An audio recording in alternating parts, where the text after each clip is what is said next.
Nicole Khalil, and if you're listening to This Is Woman's Work for the first time, what you'll be hearing today is a chapter of my book, Validation is for Parking. Because rather than creating an audiobook, I'm releasing a chapter each week, every Monday, in addition to a regular episode on a not at all book related topic on Wednesdays. And while a book is meant to be read from the first chapter to the last, I believe each of the chapters work as standalone topics and that you can find value even if you listen to them out of order. So today, we're going to cover chapter 5, which is a big one. It's about owning who you're not and serves as the next step in the confidence building process from the previous chapter, which was all about knowing who you are and listening to your inner knowing. My definition of confidence is when you know who you are, own who you're not, and choose to embrace all of it. So, chapter 4 covered the first part of that definition, and today we cover the rest of it. For those of you following along in our confidence building workbook companion, we are on page 9 and moving our way through page 12 this week. If you haven't started using the workbook yet, you can download it for free in our show notes. Okay, I kick off this chapter, as I always do, with a quote that says this: "When you know yourself, you are empowered. When you accept yourself, you are invincible," by Tina Lifford. Now that you've learned about reconnecting with your inner knowing, you can work on the first step of the definition of confidence we're using in this book, knowing who you are. In my experience in working with women, this step can be challenging, but it isn't the step that tends to trip us up the most. The greatest challenges we face have more to do with steps 2 and 3, owning what you're not and choosing to embrace all of it.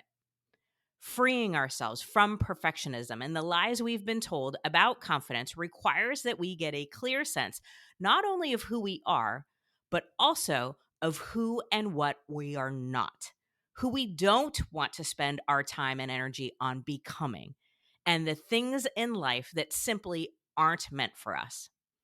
In this chapter, we talk about how to do that and still make the choice to embrace it, to embrace all of you. I find that when I'm coaching women, they tend to turn this part of the confidence building process into a beat up session. When I ask them questions like, "What's on your that's not me list?" they take it as an opportunity to name all their flaws, shortcomings, and weaknesses. Oddly, I get the sense that this is even easier for them to identify than what their strengths are. They say things like, "I'm not smart enough. I'm not talented enough. I'm not a good enough mother. I'm not engaged enough with my family. I'm not where I wanted to be in terms of my career. I'm too this. I'm not enough that." By the time they're done, they're feeling less than and wondering what's wrong with them. And any momentum we've built from the things I know to be true about me exercise has come to a screeching halt. I want to say right now that that's not what we're going for here. This isn't meant to be an opportunity to beat yourself up. The goal is empowerment, self-awareness, and acceptance. It's also about being lovingly real and honest with yourself, which is always a trust builder. It's about sussing out the things that you're not here on this planet to do or to be so that you can have a healthy sense of your own desires, obstacles, and boundaries. I think of this process in the same way I think of friendships. As is true for most adult women, I've had many friendships throughout my life, but only a handful of them are lifelong. In some cases, some of my friendships ended with hurt feelings and disappointment. In most cases, I can appreciate those people who were in my life during a time and in a way in which I needed them. I'm grateful for them, and based on evidence, we were only meant to be in each other's lives for a season. It's from those friendships and those experiences that I began to subconsciously create a list of what I didn't need or want in a lifelong friend, like someone who needs to talk every day or who isn't excited for me when I have something to celebrate, or someone who gossips about me or shares personal information with others, or who doesn't have the courage to have difficult conversations when one of us has messed up. By figuring out what I definitely wasn't looking for, I've been able to narrow down and refine my vision of what I did want in a lifelong friend. Doing this helped me recognize which friends I want to invest love and energy into and ultimately create healthy relationships with that work for both of us. So, think of this next part as an exercise in forming a healthy relationship or friendship with yourself. In this chapter, you'll be setting yourself up to build that trust. Honoring your purpose. You might be thinking, why should I focus on what I'm not rather than telling myself that I can do and be it all? Well, that's a good question. There is, of course, a ton of value in believing in ourselves and our potential. However, pushing ourselves to do and be everything ends up hurting us because it's unrealistic and unachievable. We only have so much time, talent, and energy to work with. When we're focused on trying to be something we're not, we rob ourselves of the ability to focus on what really matters. We've got to figure out and prioritize what we really want so we can give those pursuits, desires, and passions proper time and attention. As an example, if Frida Kahlo had spent her entire life trying to be everything, she would have never developed her expert skills as an artist or become a prolific painter. If perfectionism had been her goal, she never would have painted her trademark unibrow. She accepted and painted what was as she saw it. Anyone who's ever achieved their desired level of success has had to make decisions about which pursuits will serve their purpose and which ones will end up being a distraction. And how boring would the world be if we were all the same? In my mind, very.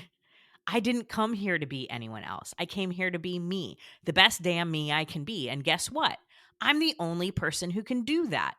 You too, by the way. When it comes to owning what I'm not, there's plenty I could mention. I know, for example, that I'm not a patient person. Patience is a virtue, they say, and that's certainly true. It's just not a virtue of mine. I'm also not tall or a star athlete. I will never be in the WNBA, and that's something I've accepted easily because basketball was never one of my passions, and I can see that it's not part of my purpose. We all have things that we know we're not, as well as things that are easy for us to accept. Where it gets tricky is when we don't know what we're not, or even more likely, when those things are not easy for us to accept. As an example, accepting that intelligence may not be your gift is not easy. I know an abundant number of parents that do just about everything they can to ensure that their kids are smart. Why? Because our culture puts a premium on it, and because they themselves probably experienced feeling unintelligent at some point or at many points during their own educational experiences.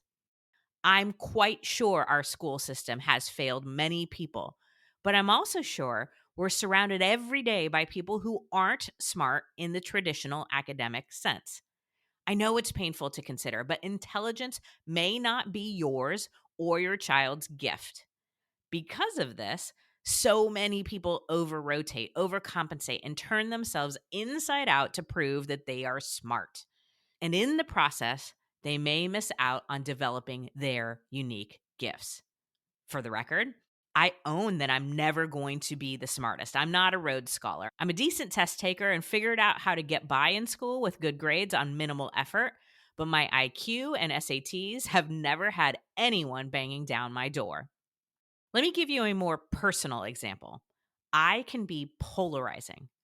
People either like me or they don't, but likability and charisma have not ever and will never be my superpowers. I spent years fighting this, thinking it was a major design flaw and trying so hard to be likable. I did my best to be nice, sweet, and bubbly. I attempted to create instant rapport, be endearing, and display oh so much energy. Multiple exclamation marks on everything. But it was exhausting and I was painfully bad at it.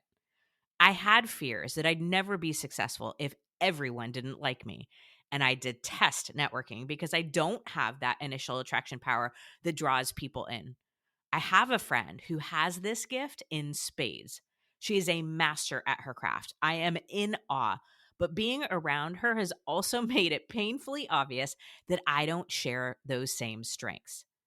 Jay likes to joke around that when he meets people who say, "Oh, I've met your wife. She's so sweet," he'll automatically know that they've never actually met me or they're confusing me with someone else. I'm just not that uber likable, sociable gal who makes an amazing first impression.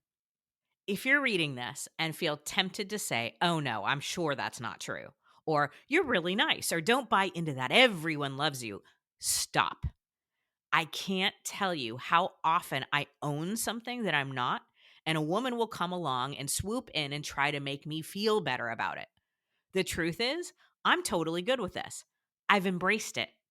I actually like this about myself now because in accepting it, it's allowed me to focus on what I can be really good at and what really matters to me. No, I'm not someone anyone would ever describe as sweet, but I am kind and I take good care of the people I love. I'm never going to show up at my best in a large room of people with a desire to network, but I can build the shit out of one relationship at a time. I'm not bubbly, but I'm focused and a great listener. I can be polarizing, which means I get to find out pretty quickly who my people are and who I shouldn't waste any more time on. Letting go of trying to be an extrovert helped me to find out how to best manage my energy as an introvert. Knowing, accepting, and embracing what I'm not, even though it was painful for many years, created the freedom I needed to double down and fully trust who I am. I'll offer one more example that's bound to get a reaction. I'm not a great mom. I won't be winning any Mother of the Year awards. I've never done anything Pinterest worthy, and my lack of patience is a less than desirable trait in this context. Here's the real kicker, though: being the best mom is not even a goal of mine. I don't aspire to it, don't lay awake at night thinking about it, and I don't waste a lot of energy trying to win mom points with other moms. Yikes. Before somebody develops a hernia, let me say that I love my daughter every second of every minute of every day. I always think about what's best for her. I provide for her. I'm there for her, and I'll protect her with my dying breath from the worst life has to offer if I can. I am an engaged mom, and I think I'm doing a pretty good job. I also wasn't sure I wanted to have a child until I did. I'm not the most maternal person you're ever going to meet, and I have never once considered leaving my career to work inside the home. I'm not your baking sugar-free cookies with carob instead of chocolate, creating crafts and playdates, label reading, research gathering mom who reads parenting books and thinks her child can do no wrong or that she's my whole world. Yikes again. Why didn't my editor talk me out of writing this? Now, if any of those things describe you as a mom, good for you. I'm not saying that any of this is wrong or bad. I'm just saying it's not me.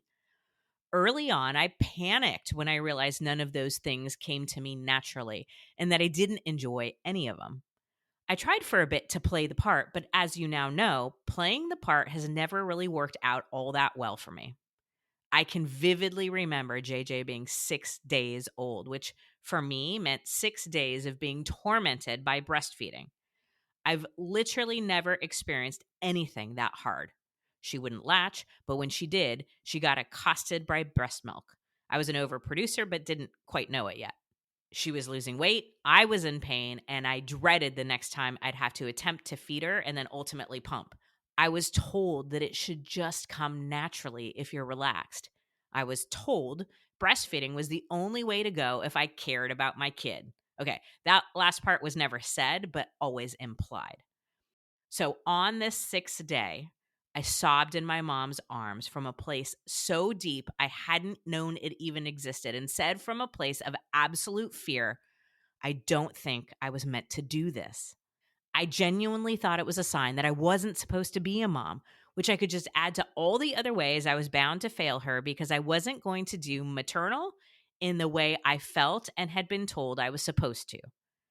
It took a long time, but around 10 months in, coincidentally, when I also stopped breastfeeding, I decided that my child had come through me, and that could not possibly have been an accident.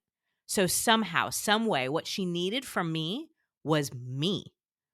I began to think, as I often do, what would I want for her if she was in this situation? And what I would want for JJ should she choose to have children would be for her to be her best and to be herself.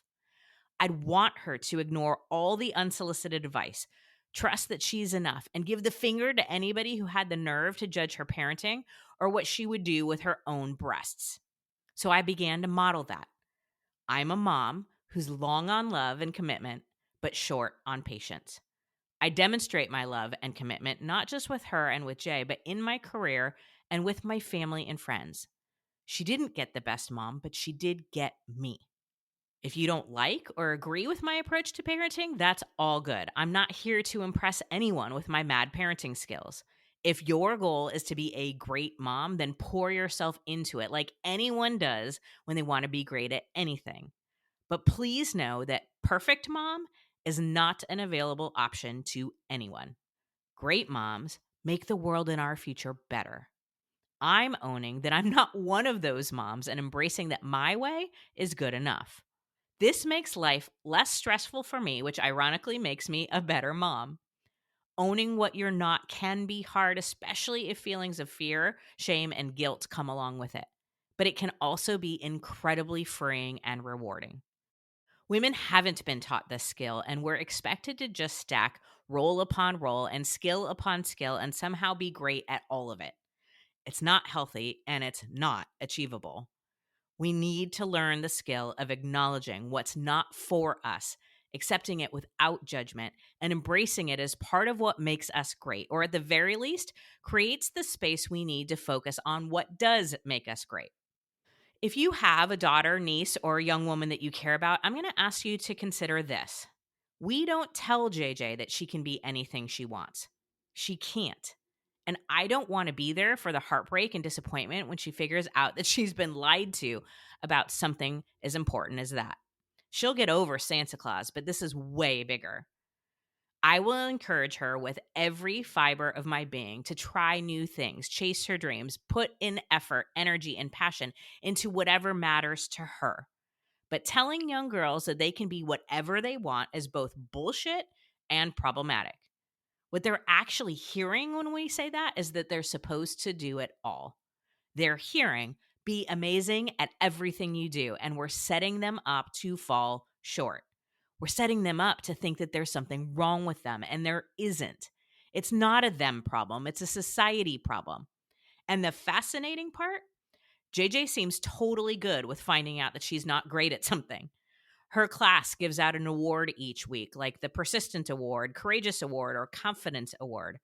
I've asked her a few times if she thought a certain word described her, and she's told me, no, I don't think that's a good word for me. Or, yes, I am that, but I think so and so in my class should get that one. The week they gave out the Confident Award, I secretly felt a little disappointed when she didn't get it. But that was totally a mom projecting onto their kid kind of thing. When she won the Reliable Award, she was so proud, and she literally called everyone in her family to tell them. She was proud of herself, and she told me, I like this one. It fits me. And yes, I cried. How could I not? At the end of the day, I'm never going to be the charismatic person in the room that everyone loves, and I'm never going to write a book on motherhood. I could feel bad about that, but it would hold me back from all the work I'm doing to connect women to their confidence. I could want everyone to like me, but that would make chasing my passion of eliminating gender expectations impossible. The God I believe in didn't give me the attributes and talents she did if I wasn't meant to embrace and do something with them. So I'm here to make the most of them. Whenever this life is over, I want to stand before God and say that I used every bit of the gifts I was given. I didn't waste any of it. Before we move forward, I want to address something I briefly mentioned earlier, and that's women trying to, quote unquote, save other women from owning what they're not. I see this all the time. If I mention a mom fail, it's only a matter of time before someone tells me that I'm a great mom or that they have done something worse. If a woman even hints at being bad at something, there will be a string of comments saying they're awesome at it. And a go to response seems to be to tell women they're beautiful no matter what's going on. I know we think we're being encouraging when we do this, but what we're really doing is reinforcing the idea that confidence is given through external validation and that women should feel good, perfect, beautiful, and awesome all the time. Please think about that the next time you feel tempted to make someone feel better by giving a generic response. And for the love of God, stop fishing for compliments by publicly bashing yourself. It may feel good temporarily, but it will do major damage to your confidence. By identifying situations in your life where you can look and say, that's not me, you'll build confidence and it will help you make the most of what you have been given to. Owning what we're not builds trust. People who struggle to own what they're not often run into difficulty when they're out of their depth, both at work and in their personal lives. We've all dealt with situations where we ask someone a question that they weren't qualified or prepared to answer, like a speaker or a sales rep. When they fudge their way through it and give inaccurate or incomplete information, we end up disappointed and we lose trust, right? It's way more desirable to be told, that's not my area of expertise. So let me connect with someone who can get you that answer. Or, great question, I'm not sure. Let me look into it and get back to you. Confident people don't fudge. When they don't know, they say so. Not being able to acknowledge our limitations when we're out of our depth can have incredibly harmful consequences. Imagine being president of a country and having very little knowledge of foreign policy. Acting like you know it all could result in a war. You'd want to consult the people in your cabinet with experience in that area before making a big decision, right? Or imagine being a doctor and treating a patient with symptoms you've never seen before, thinking, I've got this, I can do it all myself. That could end up killing them. When we trust ourselves enough to say, I don't believe my product or service would be the best fit for you, but let me recommend you to somebody who I think could be, we get to make space for people who are the right fit and who will become raving fans, as well as the added benefit of gaining trust with the person we were honest with. We continually get better when we make owning who and what we're not into a habit. This, in turn, boosts our trust in ourselves and allows us to be more confident moving forward. The benefits of owning what we're not build on themselves over time. Owning what we're not can also help us stay on solid ground in times of uncertainty. Take the COVID-19 pandemic, for instance. One thing I'm completely certain of is that I'm not an expert on the virus or how it works. When it first appeared, no one was. Frankly, as I'm writing this book, I'm still not sure if anyone is, but we know there wasn't a single person who had all the answers about how the virus would spread, the damage it would do, and how we should handle what was happening in 2020. It was really hard on us because, generally speaking, we humans do not do well with uncertainty. In a time when we can Google just about anything and answers are just a couple clicks away, we seem to have lost the ability to sit with the unknown. We need answers and we need them now. This need became apparent during the pandemic as people with absolutely no rational reason to think they had the answers started acting like they did. We had our opinions, our righteousness, and our arrogance. We were surrounded on social media and in conversations with people who could not, would not own what they're not. This turned people into armchair experts, lunatics, and judgmental assholes. Would it not have been refreshing if the non-infectious disease medical experts in our lives said, there is so much that's unknown at this time, and I'm hearing conflicting information as we learn more. I'm uncertain of who to trust, and it's scary. So I'm going to try my best to do what I believe is right for me and my family. I'm happy to share my reasoning, but I'm not the decider of what's right for everybody. I'm not a policy or medical expert, so I will consider what those people say. I'd ask that you respect my decisions, as I'll respect yours, even if what you do goes against what I believe. I'm sure you have your beliefs and reasons too. I'd have fallen off my chair if somebody had said that to me, and then probably listened intently to whatever else they had to say. At the very least, there would have been a lot less ranting, hatred, and foaming at the mouth. Owning what we're not as a global population would have allowed us to keep an open mind and seek information from those who are most qualified to guide us through. It has been a mess, But speaking for myself, owning that I don't have the answers allowed me to go with the flow a lot more and not waste whatever precious energy I had left on arguments where everybody loses. As adults and parents, Jay and I had to make decisions about how our family should handle the pandemic without letting it drive us crazy. That approach has gotten us through it and maybe even made us better, as difficult as it has been. Though it may seem counterintuitive, the byproduct of building confidence by owning what we're not is an increase in other people's trust in us, which is a bonus on top of the trust you build with yourself. When you can admit what's not your area of expertise, the people around you will take notice of your integrity.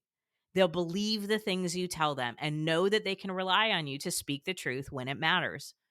Understanding that no one has everything figured out is a conclusion we should all come to when we reach adulthood. You better ask your teenagers now, by the way, while they still know everything. We should be skeptical of people who insist they have all the answers, are experts in every subject, or who claim to be happy and successful all the time.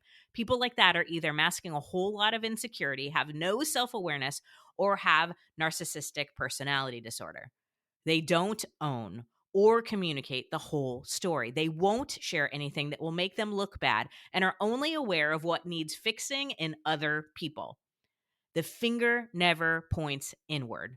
When you can't own what you're not, it's like you're giving someone a false picture perfect product pitch and you're doing it with your entire being. No one wants that, and it does horrible damage to you. People who buy a product want to hear the pros and cons. They want to know what it can do for them and what it can't. They want to know what to expect. In the same way, people we encounter in life want to know what they can expect of us. But all of that is less important than this. Knowing the pros and cons, knowing what to expect, knowing what you can count on and what you shouldn't from yourself builds trust. Every attempt at perfection will damage your confidence. Embracing your imperfections will build it. Kind of mind blasting, right? An exercise for owning what you're not. When it comes to owning what we're not, some things are much easier to accept about ourselves than others. If you're struggling with this in certain areas, you are not alone. I found it's easier to get to the other side of this challenge by asking myself 3 questions. Is it true? Does it matter? And what do I want to do with it right now? Let's take a couple of the examples I've given so far. I'm not tall, and I have no trouble accepting the fact that I'm not tall. I have, however, often struggled with the fact that I'm not patient. So, taking those 2 examples, here's how this might work. Step 1, ask yourself, is it true? Okay, well, I'm 5'2" on a good day, so based in fact, I'm not tall. I might be taller than a few people, but it's pretty easy to accept this as fact. By asking myself whether the statement, I'm not a patient person, is also true, I can consider whether it's a fact, a matter of perception, or just a random thought. I can figure out whether I'm operating from an idea that was only true once or under certain circumstances, or if there's a pattern, theme, or consistency. If it's not consistently true, I let it go. In this case, not being a patient person is a matter of perception, but it has been consistent enough, and I have lots of evidence of it in my life, so it feels like a truth to me. If I can answer that with a yes, then I move on to the next question. If the answer is no, then I let it go. For example, if somebody were to tell me that I'm a flaky person, I'd ask myself, is it true? Yes, I've flaked on some things and some people at some points in my life, but on the whole, I'm somebody you can count on. The answer to is it true in this case would be no. So I'd move on with my life. Step 2, ask yourself, does it matter? Does not being tall matter to me? Well, for a time in my early teenage years where I thought being a model was the key to happiness, it mattered far too much. But outside of those painful months and the challenge of grabbing things off of really tall shelves, it has never impacted my life. Since not being tall doesn't matter, I let it go. Does being impatient matter? Well, it affects my relationships, parenting, my purpose, goals, connections with other people, and my overall happiness. So, yeah, it matters. It can impact the quality of my communication, which in turn can harm my professional credibility and the ability to help those I want to serve. If being impatient didn't matter one way or the other, I'd let it go, but it does. So I move on to the third question. Step 3. Ask yourself, what do I want to do with it right now? Is it something I want to work on? Do I want to focus on growing or developing that specific skill? Do I want to try to improve myself in that area? Can I leverage someone or something else to support me? Or do I want to delegate the tasks that I don't have patience for to someone else to give myself the space to focus on my strengths? By sorting through these kinds of considerations, we can come to sensible conclusions about how we want to handle them rather than staying in beat up mode. Instead of letting my impatience be a major character flaw I'm ashamed of, I own it. Owning it allows me to do something productive about it.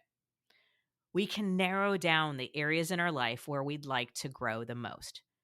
Then we can either do that work or move on from worrying about it. This process has helped me get comfortable with owning the many things that I'm not. I'm not patient, and at this point, that's okay with me. It's a skill I've worked on, discussed in therapy, and learned to embrace. I'll always need to work on it, but I've also discovered many ways to leverage others and communicate so it doesn't become a major roadblock for me. I've also discovered several strengths associated with it, like quick decision making, the willingness to take risks, and efficiency. Knowing this allows me to be confident about it, even though it's a clear example to anyone who's ever been in a relationship with me or worked with me that I'm far from perfect. The conclusions we come to in terms of owning what we're not will always be personal and unique to you. Not being tall might matter greatly to you, and that's okay. The life you want to live will require different strengths than mine. As always, you're the decider here. Just keep in mind that the things that on the surface may feel like they're not working are just as important to confidence building as the things in your life that are. Those aspects of yourself that feel less than ideal all have their place and they provide balance. As much as it might seem embarrassing or shameful to acknowledge it, most of us figure out our purpose, our mission in life, and our value to others through pain and difficulty. And letting go of what's not meant for you creates time and space to hone in on what is. As is true in so much of life, it helps to deal with things head on, embracing it all. Once you're able to tackle the steps of knowing who you are and owning what you're not, you get to choose to embrace all of it, all of you. As we'll talk about in chapter 9, connecting with our confidence is a choice. You don't have to do it. You can go your entire life feeling insecure, as far too many people do, but that will put you at a disadvantage. It will put up walls between you and everything you want. Choosing to embrace your entire self, even the parts you don't like, is part of advocating for the most confident version of you. This is all about the lens through which we view ourselves. I don't just accept that I'm not patient, I embrace it because it's an important part of who I am. If I were patient, I'm not sure who I'd be, but I do know that my life and career would be very different. And if I hadn't learned to embrace my impatience, I would have never done the work to develop that skill or leveraged others to help me. My goal in developing myself was not to become a patient person. That's not going to happen for me. My goal was to prevent it from becoming a roadblock in my life and career. But owning it has allowed me to do something about it, which prevented me from becoming an asshole. And embracing it supported me in finding the good, the opportunity within my so called flaw. The process of building confidence by working through knowing who you are, owning who you're not, and embracing all of it is an ongoing journey. You won't automatically feel like you're able to do it in every moment. It's a choice you get to continually make based on where you are in life, the information you're currently working with, and the circumstances unfolding around you. You get to reassess things and change your mind when necessary. At the end of the day, when you're able to connect with your confidence, you'll be working from the fundamental belief that you're going to be okay no matter what. In part 1 of this book, we explore the topic of confidence through the lens of the female experience. We've talked about what confidence is, what it isn't, and why the definition matters. We've talked about the confidence gap and its impact on our lives. We've gone through general tips for how we can use our definition of confidence to begin the process of building our own. Next, we're going to zero in on 5 specific things that derail our confidence and the antidotes we can use to build real, sustainable, bring it on because I have important shit to do confidence. In a world of experts telling you to be confident, I'm going to share how you actually build it. Okay, friends, that was a longer chapter, so I'm going to be brief in my closing remarks. Leverage pages 9 through 12 of the workbook, which you can download in show notes, and start to consider who you're not. Pro tip: start with the things that are easier to accept and feel a little bit more obvious and go from there. Confidence is firm and bold trust in self. It's when you know who you are, own who you're not, and choose to embrace all of it. And validation is for parking.